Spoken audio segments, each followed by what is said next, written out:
নমস্কার বন্ধুরা, আর live and cooking channel থেকে আবার একটা রেসিপি নিয়ে চলে এলাম। আজকে দেখো একটা চিকেনের রেসিপি। এটা পোস্ত দিয়ে চিকেন, যেটা তোমাদের সঙ্গে আমি শেয়ার করছি। দেখো, প্রথমে আমি একটা কড়া বসিয়ে দিয়েছি, দিয়ে এখানটায় সর্ষের তেল দিয়ে দিলাম, দিয়ে আলু কেটে রেখেছিলাম, সেই আলুগুলোকে আমি ভেজে নিচ্ছি। আলুগুলো ভালো করে একটু হলুদ আর লবণ দিয়ে ভেজে নেব। এখানটায় আলুর পরিমাণটা একটু বেশিই আছে, আর যেহেতু আজকে এই মাংস মানে এই চিকেন আর ভাত হবে, সেই জন্য আলু অন্যান্য কোনো রেসিপি হবে না, সেই কারণে আলুটা বেশি দিয়েছি। দেখো, একটু নুন আর হলুদ দিয়ে লাল লাল করে আমি ভেজে নেব। ভাজা হয়ে গেছে এখানটায়, এবার আমি তুলে নিচ্ছি আলুগুলোকে। বন্ধুরা, এই পোস্ত দিয়ে চিকেন রেসিপি খেতে খুবই ভালো লাগে, একটু অন্য টাইপের খেতে লাগে, যেহেতু পোস্ত দেওয়া হয়েছে। একবার অবশ্যই বাড়িতে ট্রাই করে দেখবে, খুবই ভালো লাগবে। এবারে দেখো, যে তেলটা ছিল সেই তেলেই, বেশি তেল এখানে ব্যবহার করব না।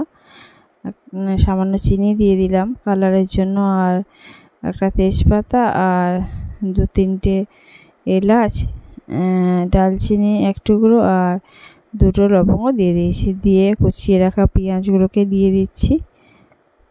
এখানে প্রায় আমি 4টে পেঁয়াজ, মাঝারি সাইজের পেঁয়াজ ব্যবহার করেছি। এখানটায় মাংসের পরিমাণ ছিল প্রায় 700 গ্রামের মতো, আর পিসগুলো ছিল খুবই বড়।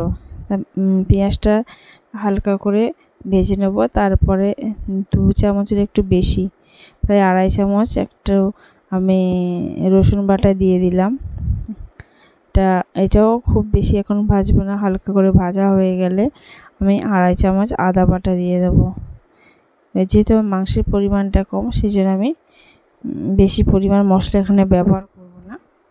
দেখো, এবারে আদা রসুন পেঁয়াজ খুব ভালোভাবে কষিয়ে নেব।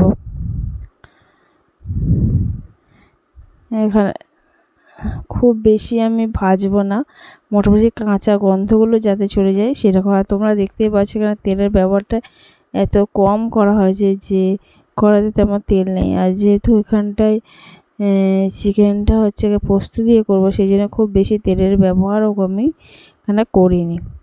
অল্প তেলেই, তেল মশলাতে এই রান্নাটা করলেও খুব সুস্বাদু হয়, আর যেটা শরীরের পক্ষে খুব ক্ষতিকর হয় না। বেশি মশলাতে শরীরে ক্ষতি করে। দেখো, এখানে কাঁচা লঙ্কা বাটা দিয়ে দিলাম। এখানে কাঁচা পাকা দুটোই লঙ্কা ছিল, সেটাকে আমি দিয়ে দিচ্ছি।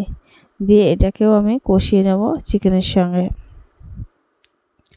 এবার দেখো, হলুদ গুঁড়ো দিয়ে দিলাম পরিমাণ মতো, আর দিয়ে আমি হলুদটাকেও প্রায় 1 মিনিটের মতো এই চিকেনের সঙ্গে কষিয়ে নেব। হয়ে গেলে আমি লঙ্কা গুঁড়ো দিয়ে দিলাম, আর কিছুটা কাশ্মীরি লঙ্কার গুঁড়ো আমি দেব। দিয়ে আমি খুব ভালো করে নেড়ে নেব। এখানে লঙ্কার পরিমাণও কম, আর পরিমাণ মতো আমি স্বাদ অনুযায়ী আমি লবণটাও দিয়ে দিচ্ছি। দিয়ে দেখো, এখানে চিকেন থেকে তেল ছাড়তে শুরু করেছে। আর এখানটায় চিকেনটা ছিল হচ্ছে কি স্কিন ছাড়া। আর দেখো, এখানটা অনেকটা পরিমাণ আমি পোস্ত বাটা দিয়েছি। আমি পোস্ত নিয়েছিলাম প্রায় 4 চামচের মতো, সেটা আমি দিয়ে দিচ্ছি। এটা টক দইয়ের বদলে আমি এটা পোস্ত দিয়ে চিকেন একবার রান্না করে দেখো, খুব খেতে খুবই ভালো লাগে। আর পোস্ত যে কোনো পদেই খুব ভালো লাগে। দেখো, চিকেন থেকে জল ছেড়ে দিয়েছে, কষানোটা খুব ভালোভাবেই কমপ্লিট হয়ে এসেছে। এবার ভেজে রাখা আমি আলুগুলো যে রেখেছিলাম সেইগুলোকে দিয়ে দিচ্ছি। দিয়ে এটাও আমি কিছুক্ষণ কষিয়ে নেব, কারণ চিকেন যত কষাবে তত খেতে ভালো লাগে। আর যেহেতু এখানে আমার তেল মশলা কম, সেই জন্য আমাকে চিকেনটা খেতে অবশ্যই বেশি করে কষাতেই হবে। দেখো, এখানে অনেকটা কষানো হয়ে গেছে। আর যে তেজপাতাটা আমি দিয়েছিলাম প্রথমে, নাড়ার অসুবিধা হয়েছিল বলে সেটাকে তুলে রেখেছিলাম। এবার সেই তেজপাতাটা আবার দিয়ে দিলাম। দিয়ে আমি কষানো কমপ্লিট হতে জল দিয়ে দিচ্ছি। দেখো, জলটা দিয়ে দিয়েছি, একটু বেশি পরিমাণ জল দিয়েছি, যেহেতু বলেছি আজকে একটা তরকারি হবে, সেই জন্য। আলু সিদ্ধ হয়ে এসেছে, অনেকক্ষণ কষানো ফোটানো হয়ে গেছে। আর এখানে একটা জিনিস তোমাদেরকে বলি, এখানটায় আমি একটা টমেটো কুচিয়ে রেখেছিলাম, 4 ভাগ করে গেছে, সেটা আমাকে দেওয়া হয়নি কষানোর সময়, স্কিপ করে গেছিলো, পরে সেটাকে আমি দিয়ে দিয়েছিলাম। দেখতেই পাচ্ছ এখানে কমপ্লিট হয়ে গেছে। দেখো এখানে কমপ্লিট হয়ে এসেছে, ভালোভাবে চিকেনটা সিদ্ধ হয়ে গেছে। তা বন্ধুরা, আমার এই চিকেনের রেসিপি যদি তোমাদের ভালো লেগে থাকে তাহলে অবশ্যই লাইক করে দিও, কমেন্ট করে জানিও কেমন হয়েছে। আর অতি অবশ্যই বাড়িতে একবার করে দিও, দেখবে খুবই ভালো লাগে পোস্ত দিয়ে চিকেন।